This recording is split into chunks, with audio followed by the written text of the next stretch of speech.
Good evening, folks, and welcome to the Burn KC ScorchCast. I am your host, Alex Blackburn, as always, and got a few things for us to talk about. For us to talk about today.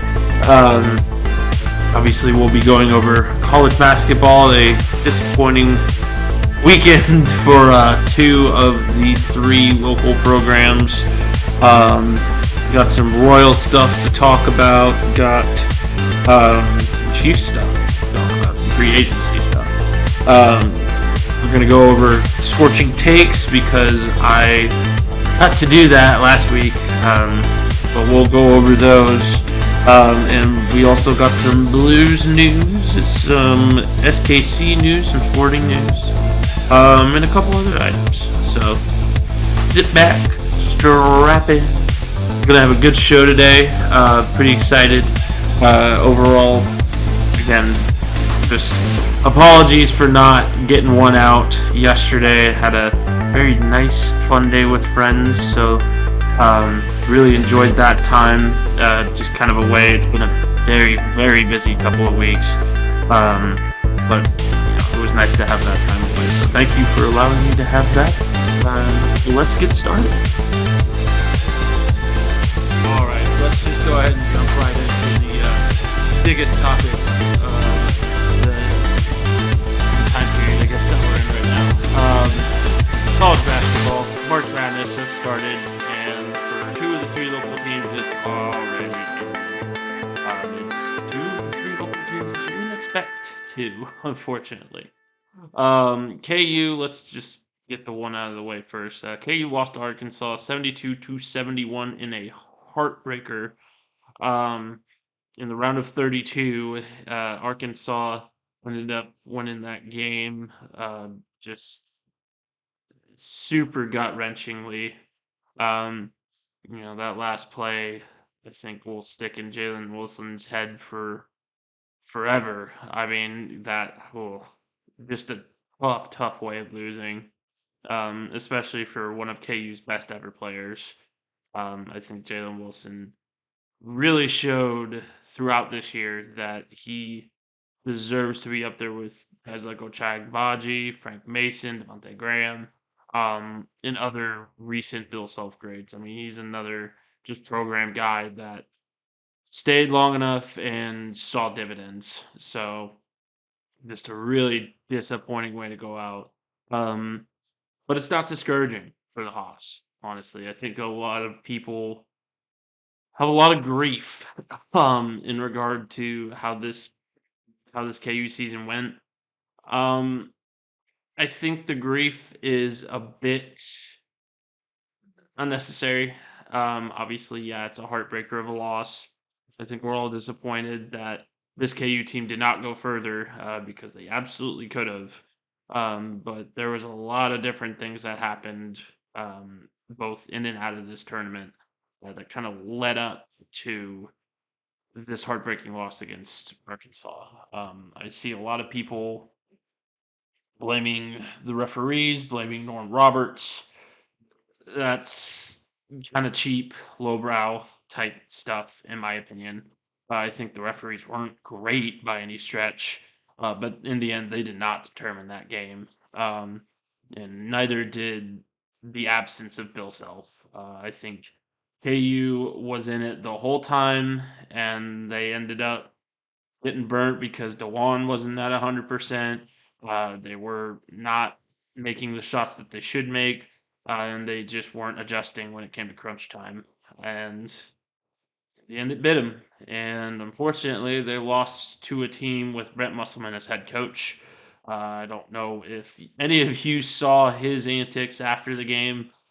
Dude was acting like he won the national championship already. I think that is absolutely classless. I think he's an absolute bozo for how he celebrated that round of 32 victory. um, and with the photography guy too, I don't know if you heard that controversy of that photography guy that was ahead of the white line that they're supposed to stay behind. He was ahead of it, got antsy with the referee. Ended up kind of having this smug look on his face throughout. Um, when dude, you injured a player like because you couldn't follow the rules. So own up to it or get out. But again, that's that's one small detail in what happened with KU's loss. So overall, I'm not going to be blaming anybody that doesn't deserve the blame. Do I think that there's a lot of people whose behavior absolutely could have been better? Absolutely. But it's definitely not anybody on the Arkansas players, or it's not on any of the Arkansas players. I think those guys actually showed class. They showed way more class than their coach. Um, and I'm happy for a couple of those guys because a couple of those guys really did deserve um, a good career and a good season. So, what to expect with regard to KU? Uh, Even next year, expect a pretty high roster turnover. There's going to be a lot of guys entering the transfer portal. There's going to be a lot of guys that are graduating. Um, Key ones being Kevin McCullough, Jalen Wilson. Grady Dick's more than likely gone for the draft. He might stay, might become, the next Jalen Wilson or whatever.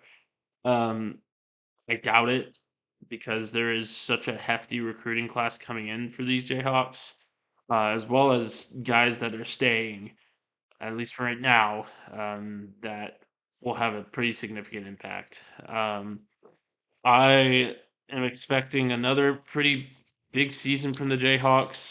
They're going to have a little bit more youth, but overall, I think it's going to be another, you know, it's going to be another Kansas Jayhawks basketball season. So, um, anything less than the Sweet 16 is a disappointment, and even the Sweet 16 at times is a disappointment. So, obviously, this was a disappointing season, but you can't look back on it in anger and what ifs. You got to look forward. So, as for Mizzou, Mizzou was the second team that lost this weekend out of the local teams.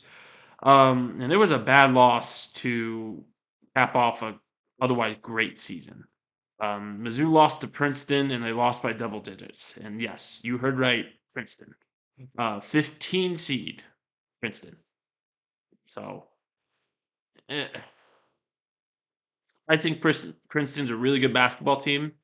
I think Princeton has a lot of great shooters and they have a lot of momentum right now, and that's kind of what cost Missouri was they just couldn't keep up with that momentum. They couldn't keep up with the high energy, high tempo team that Princeton was this past weekend, and it hurt them. Their stars didn't make the impact that they needed to make, but overall, you know, this is a team in their first year of being together with their first year coach and making it to the round of 32 after all of that, after especially the dumpster fire seasons that Missouri basketball has had, is a major step up. I mean, they've made strides and have a great start to the Dennis Gates tenure.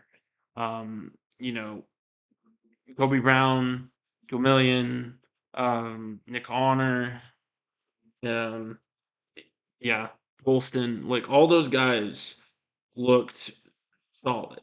And I think Mizzou has a bright future ahead of them. Let me have a look and see which returners they might have. One second. So Kobe Brown's a senior, so he's more than likely gone, unfortunately. Let's see. Diarra probably has one more year. He doesn't do a ton, but he could definitely make a significant impact when he's on. Andre Golston's a senior. Craig O'Million's a senior. DeBoy Hodge is a senior. And Nick Honor is a senior. So, you know, you've got a lot of that class that made this basketball team great. leaving. Um, but overall, you've got a few guys that can come in and make an impact still. I mean, Aiden Shaw is a freshman, and he looks good. Um, and Caleb Brown too is another guy to watch out for. He's a sophomore, and Dennis Gates did a great job with the roster that he just met this past season. So I feel like Missouri isn't quite done with their winning ways. I think this bad loss is just a bad tournament loss, and you got to turn the other cheek. Princeton looks really, really good, and didn't show any signs of stopping anytime soon. So, credit to the Princeton Tigers. You're a great program, and I think Missouri has turned over a new leaf and will continue to build next year, even though they're losing a ton of guys. So that's kind of my thoughts on Missouri. In terms of Kansas State, though, the team that did win this past weekend and made it through the second weekend of the tournament. Uh, Excellent game from Marquise Noel. Excellent game. Um, Calipari comments aside about him being called the little man, dude, it's John Calipari. We all know his deal. We all know that he's, you know, for lack of a better term, a scumbag. I mean, he is. And I think everybody that isn't a Kentucky basketball fan can agree with that. He's just not a great dude. Um, but those comments aside, those little man comments aside, and him, griping at the referee and blah blah blah blah blah. K State had a great game. Marquise Noel had a spectacular game. 27 points. I think he had a few rebounds too, which for a guy that's 5'8", doing that at the Division 1 college basketball level is insane. Um, and K State looks like they're gonna be a team that will vie for one of those final four spots. They've got a fairly, I don't want to say easy road for the rest of the tournament, but there's a lot of teams that look abjectly worse than Kansas State coming out of that bracket and or that quadrant. And I think they have every chance to um, become a team that makes it to the Final Four. Um, as long as they keep this momentum, as long as Marquise Noel and Keontae Johnson keep just, you know, being them, being at their best, I really think that K State could make a run for the national championship. Even um, it'll be tough. I think once they do get to that Elite Eight, Final Four, if they get to the Elite Eight, Final Four, of course, there's going to be a lot stiffer competition. But right now, it's looking good for the Cats. And after a really impressive win against yeah, worse than past years, but still, it's still Kentucky. Um, it was just a solid victory. Um, and at that, there's no more blue bloods in the tournament. So, um, I think this is Kansas State's year to potentially make that run. So, here's to hoping they can win a national title. And I'm a Jayhawk guy through and through. But having, I root for the Wildcats if they're not going up against the Jayhawks. It's a friendly, yeah, excuse me, it's a friendly rivalry with the Cats, in my opinion. Not with the Tigers, obviously, but with the Wildcats, I like them. My stepdad's a K State a K State guy, and I have only a select few relatives that went to Mizzou, so the rest are KU fans, and yeah, or K State. So. I'm kind of rooting for K State for the rest of this tournament, and I'm hoping that Jerome Tang can keep this squad together and keep this momentum going into next year. Even Big 12 basketball is fun when there are teams that are really really good. So overall, it's been a great season for the K State Wildcats thus far, and I hope it can continue. So.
And if in case you didn't see, I just showed the three polls that I released pre-tournament, and boy howdy was the community wrong, and boy howdy was I wrong.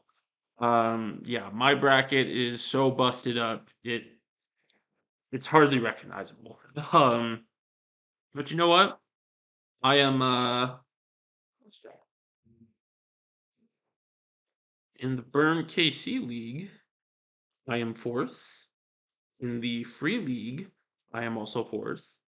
And in the Rock Chalk blog poll, I'm oh wow, I didn't realize I was that bad. Where am I? Oh dear, good.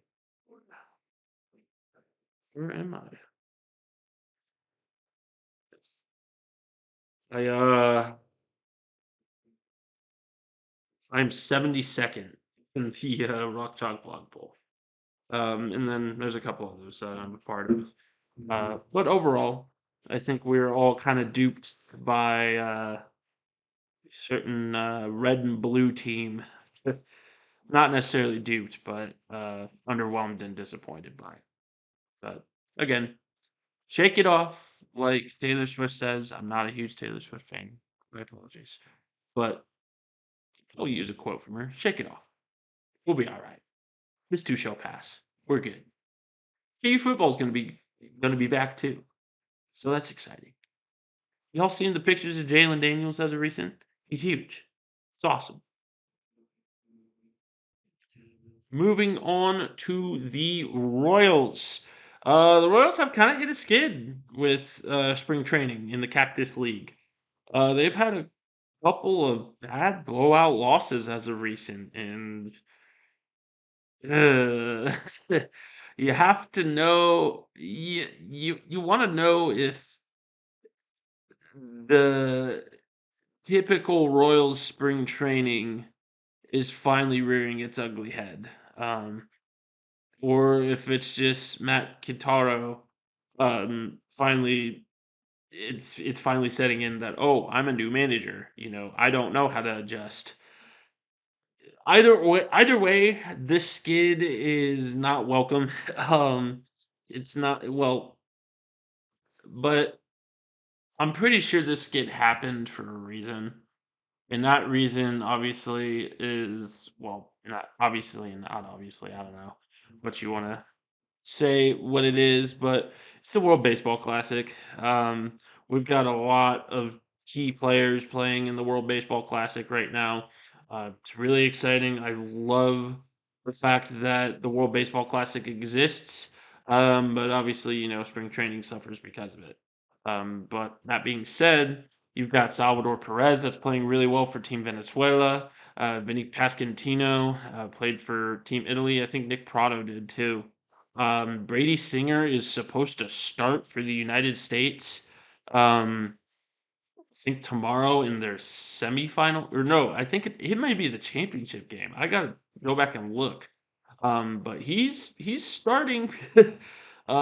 He's starting the game, a pretty important game for Team USA, and then obviously you have like Bobby Witt Jr. that's playing for the USA too, and a couple other guys that I'm just blanking on right now. But a couple other Royals that are playing for their national team, and it's exciting times because Team USA is killing it. Team Venezuela until they got beat by the USA in the I think quarterfinals. They were killing it too, and overall, we just really see a lot of Royals doing really well for themselves. You hope that can translate to the regular season, though, and you hope that that's not all the juice that they have or the motivation that they have. Um, we'll just have to see. Opening day is 10 days away, and that's close. um, but I think the Royals do have a chance at being good this year, at least being serviceable. I would hope, but that obviously, spring training has never defined the Royals. The World Baseball Classic has never defined the Royals. It's very typical of the Royals to do really, really well early in the season and then just fall apart mid-season, fall apart by the All-Star break, really. Um, and you hope you don't see that. You really, really hope you don't see that because I would like to see a good Royals team this year. I think all of Kansas City would like to see a good Royals team this year, but that remains to be seen, in my opinion. I don't think these spring training games do mean something, um, but overall, you could do without them. But I like spring training. I like the World Baseball Classic. I think they have every right to stay. So leave it as it is. I don't know. But again, this skidding spring is kind of a bad sign, but also at the same time, I wouldn't think too much into it. If I were, the Royals, or obviously I'm a Royals fan, um, I wouldn't think too much into it. I think they do have time to recover, and obviously they're missing some very key starting players. So I think the Royals will be just fine, and they will perform how people expect them to perform. Hopefully above, because a lot of people are expecting them to finish last in the AL Central. I, for one, am not. I think they can finish at least third. But again, it all depends on which Royals team shows up. So, all right, moving on to the Chiefs. Boy, howdy, there's a lot of offseason buzz. Obviously, you've got a bunch of guys leaving in free agency. Frank Clark, Orlando Brown Jr., going to the dark side known as Cincinnati. Um, and then Colin Saunders, which was pretty rough. Juju, um, and a couple other guys, but Andrew Wiley. And Chiefs really haven't done a whole lot to add anyone. They added Charles Omeniwu and Mike Edwards, um, safety and defensive end, respectively. Well, verse, respectively. Charles is a defensive end. Mike is a safety. If you didn't already know that. Um, but those are a couple key additions. I think Brett is definitely looking at the defense right now and saying, "Oh man, there's a couple of holes that we got to fill that can't necessarily be filled in the draft." Um, that also being said, there's a big hole at wide receiver, and the talk of the town is either Odell Beckham Jr. or DeAndre Hopkins as the potential replacements.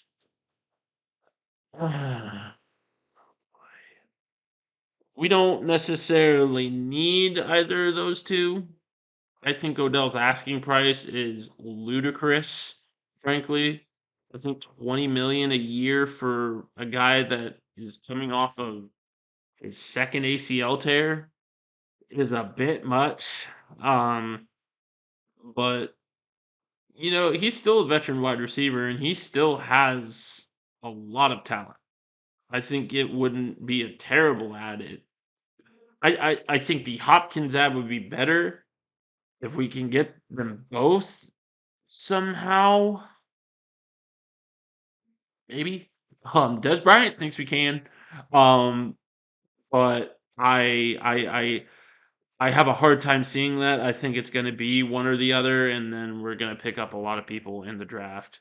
Another thing that really needs to happen is Chris Jones needs to get extended, and the fact that that has not happened yet is a bit concerning. I don't want to say that he's going to leave.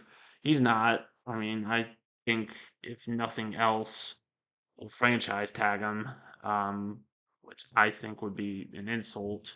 Frankly, I think we need to get a deal done for Chris Jones as fast as possible. He's stated multiple times he wants to be a Chief for life. Frank Clark kind of said that too, and Juju also said that. But you know, those guys aren't as truthful, and those guys aren't as noble as Sir Chris Jones, in my opinion. Um, no slight against them or anything like that. They did a lot for Kansas City, and I appreciate that. But Chris Jones is the second longest tenured Chief behind in Travis Kelsey, and I think it's pretty important that we bring our best defensive player back.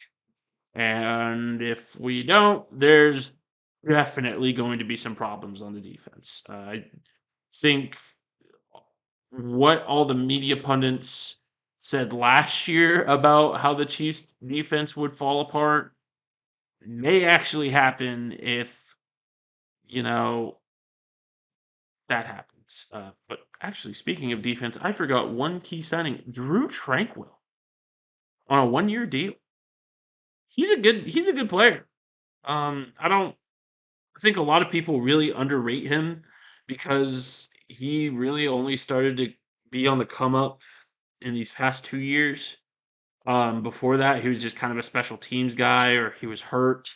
Um, this dude can fly. He can fly to the ball. He's a great coverage linebacker, which is something that the Chiefs really need. Nick Bolton and Willie Gay do fine, but you saw a lot of times where it was those short to medium range passes and they got burnt because the linebacker wasn't there. But Drew Tranquil is not that guy. He can fly to the ball. He's great in coverage, and I think this is a very welcome addition to the Chiefs. And overall, I think what that move opens up is to allow the Chiefs to focus on the interior defensive line as well as the pass rush. I think there was one, Leo Chenal is a great linebacker. Darius Harris is serviceable. Um, but to bring in Drew Tranquil makes me really think that the Chiefs are going to have one of the best linebacking cores in the league next year. I think Leo Chenal is definitely on the come up. He's developing nicely into a pretty good linebacker, but he's got to get better in pass coverage. Right now, he's a great downhill back, but he's just a liability in pass coverage. Um, so that's what Drew Tranquil brings to the table. He's so far been my favorite out of all the Chiefs signings so far. Charles Omenihu is also a good one, uh, but you kind of look at his legal record and you hope that that doesn't carry over. Um, I guess we'll just have to see. Um, and then as far as the draft goes, I think the draft is getting clearer and clearer for the Chiefs that it's going to be very defensively oriented. I think there's going to be a lot of picks for the secondary. I think there's going to be a lot of picks reserved for the defensive line. Um, then you know what? Will probably throw in a wide receiver, or I've seen Jameer Gibbs get thrown around. I've seen Deuce Vaughn get thrown around. I don't really see why. I We have Isaiah Pacheco, and you would hope that we can sign Jerick McKinnon back. But if that doesn't happen, then yeah, go after Gibbs, go after Deuce Vaughn. Um, but as of right now, I just don't see the reason why so many people are picking those two guys in their mock drafts, especially Jameer Gibbs. I think Jameer Gibbs is going to be gone in the first 3 rounds. I think Deuce Vaughn has every opportunity to go within the first 3 rounds as well. So if you can pick up a late round guy, you still need a fullback too. So that should also be kind of a thought in the back of your mind in picking a fullback. There's a kid from NDSU, I forget his name, but he's a pretty solid receiving fullback that could fit well in a Chiefs offensive scheme. So we'll just have to see. Obviously, Matt Nagy is the new offensive coordinator, and he could be in the lab drawing up a whole bunch of different stuff. We'll just have to see. Um, but overall, I think the Chiefs we'll have a very defensively loaded draft. And I think just based on Brett Veach's track record, we could definitely see a young, great defense from the Chiefs next year that will complement a great offense. And in the end, when you have a great offense and a great defense, that pays dividends. So I'm excited to see where we go in free agency and where we go in the draft from here. I think the Chiefs make one or two more big splash moves in free agency before the draft. Um, but overall, I think the draft is going to be real exciting time for Chiefs fans. So we got a lot to look forward to even after the Super Bowl. And you know what? Since KU lost in the round of 32, I watched the Super Bowl again just to feel something. So just saying. So we're gonna get into the scorching takes now. Got a few I gotta mention. Not as many as the first scorching takes session, but that's okay. Means it's gonna be a little shorter than the last scorching takes session. There's nothing wrong with that. I am okay to do this as long as y'all make me, and I enjoy I enjoy listening to your takes. I enjoy addressing your takes. So let's just get started. Um, so my girlfriend has a couple here, Miss Sarah Ben Ezra. So I just heard that Allen Fieldhouse will be going undergoing some renovations in the coming years. What are your thoughts on the new renovations, and if this will make for a better experience for fans and athletics as a whole? Um, yeah, I think these renovations are going to be awesome.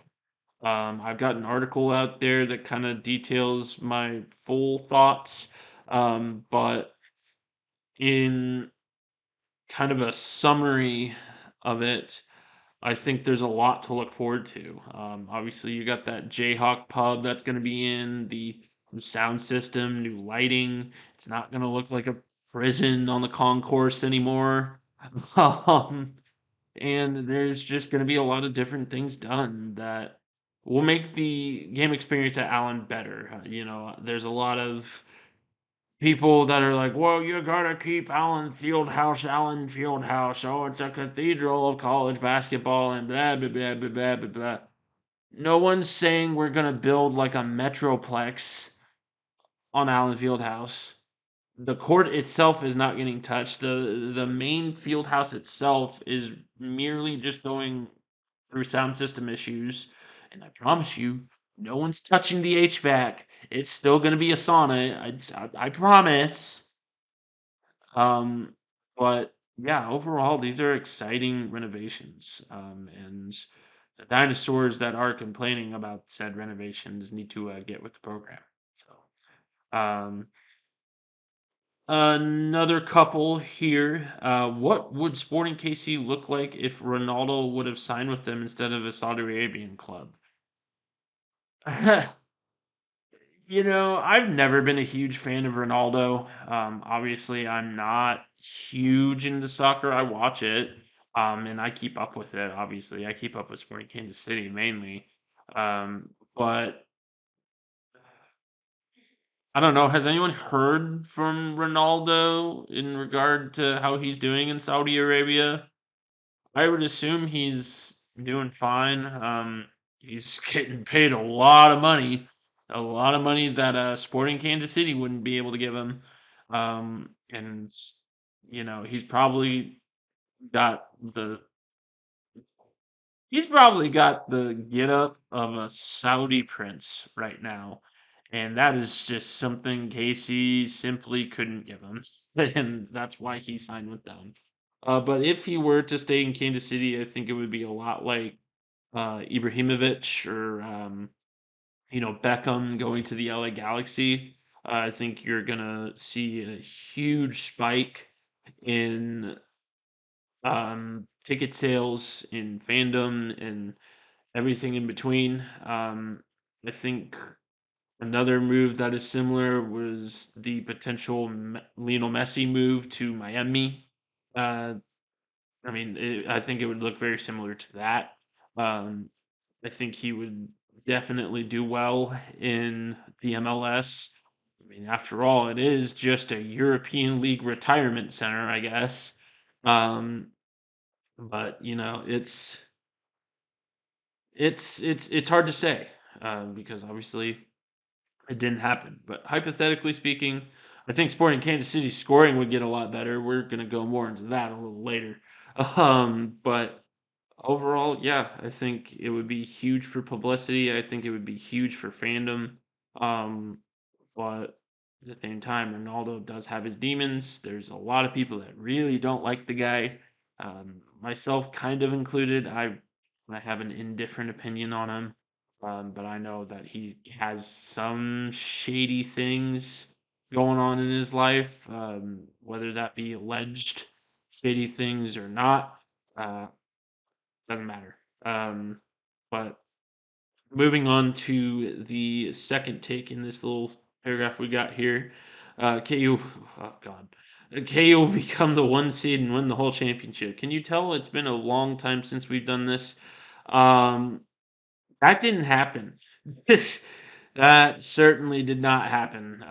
But that's okay because they'll have every opportunity next year, and they'll have a way younger roster next year. And the guys that aren't young, Juan Harris, KJ Adams, Ernest Duday, and others will only become better. So there's always next year. Um, and then finally, thoughts on Tang becoming Big 12 Coach of the Year. I think it's deserved. Um, obviously there was some talk about Bill being the coach of the year this year. I think he definitely had a shot to do so. But I mean, Tang has led a team that, to be honest with you, has done leaps and bounds better than the past couple of Kansas State programs. Um, and I think he's got this program trending in the right direction. Um, do I think there's a possibility that they fall off next year? They do have a few seniors, um, but I don't think so, honestly. And that's the big thing is Bill Self is more of a winner in my opinion, but he is building this program back from the ground up. And I think that's more impressive than, Kansas basketball being Kansas basketball. So um, obviously the quad one wins are impressive and everything like that, but to be able to hang with the big boys in the Big 12 as a first year head coach dealing with a roster just full of transfers is really impressive and really admirable. And I honestly like his demeanor too. As a coach, I think he's got he's a player's coach, and I appreciate that about him. So I am okay with the take. Um, then our final scorching scorching take of the evening. Derek Carr will take the Saints to the NFC Championship game from Derek Pearson. Um, well, I can certainly see them winning the NFC South. That division is just awful. I mean, it's bad. It's bad. But I think he's the best quarterback in the NFC South. I think he's got a great chance at giving the Saints the biggest playoff hopes that they've had since Drew Brees left. And I get that. That wasn't that long ago. But I think there is a possibility of, having that just right path to the NFC Championship game. Do I think they get past teams like the Eagles? That remains to be seen.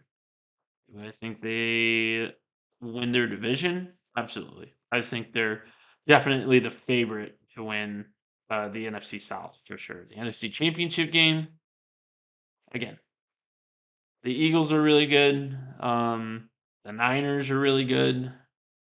Um, Seattle's pretty decent. I don't think the NFC is nearly as good as the AFC.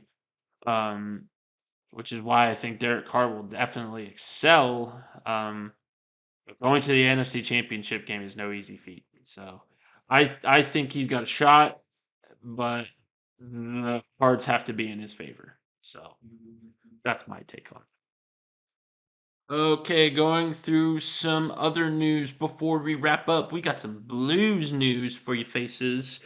Um, The Kansas City Blues are going to be playing their first spring game in Dallas, Texas, against the Dallas Harlequins, April 1st. Funny that we're playing a team called the Harlequins on April Fool's Day. Huh, interesting. Very interesting. But we got a couple new coaches for the Blues in Jamie Dever and Derek Leader. Um, Both super Irish guys and super awesome dudes. And I appreciate their presence there. They've played professional rugby before. They've got great insight, and I'm looking forward to learning a lot from them. And I'm sure the rest of the guys are too. So, um, then next week after the Dallas game, um, the Blues will be back home against the Iowa Selects. So be sure to get out to that one if you want to go watch some rugby. It's a fun time. Go do it. And then, as I said before, gotta touch on some sporting Kansas City news. Kansas City is not looking good. Um, I might have to sneeze. Maybe, maybe, maybe. No. All right, we're good.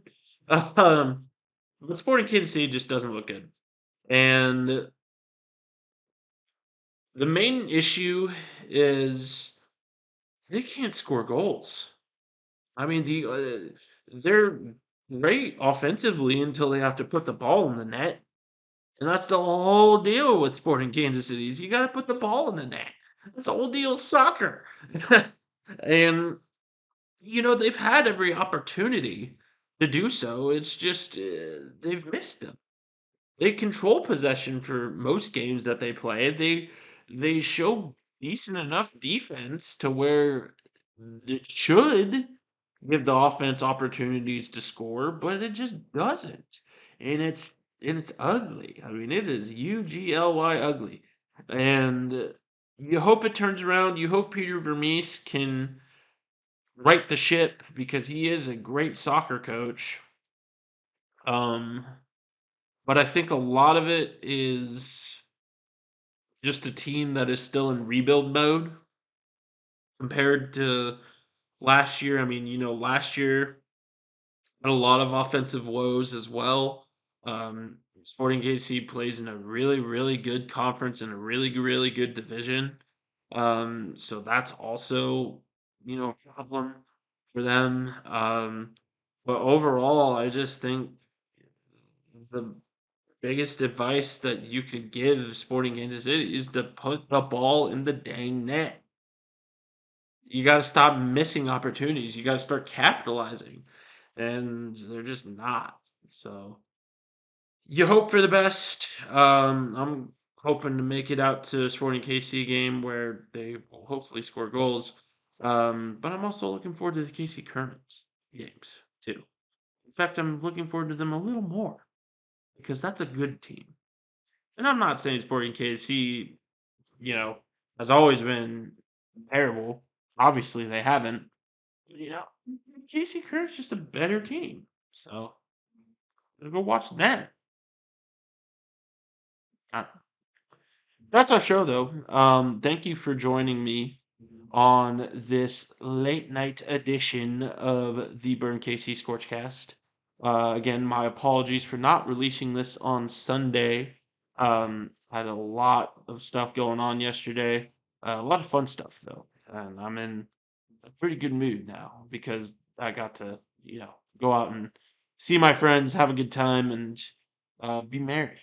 We went to Boulevard and Uptown, which was really fun. So highly recommend.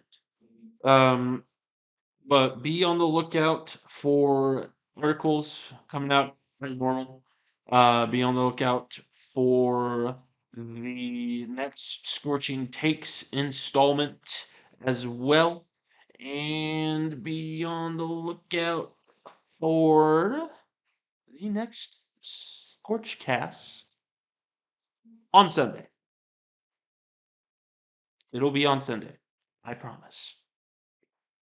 Anyway, this has been The Burn Casey. I have been your host, Alex Blackburn. Have a great rest of your evening if you are not asleep yet. I know it is 8:53 at the time that I am finishing up this recording. So it's probably going to take a little bit to process and post and all that good jazz. So if you're watching this at 11 o'clock, I commend you. I appreciate your viewership. And as always, have a great night. This has been the Burn Casey signing off.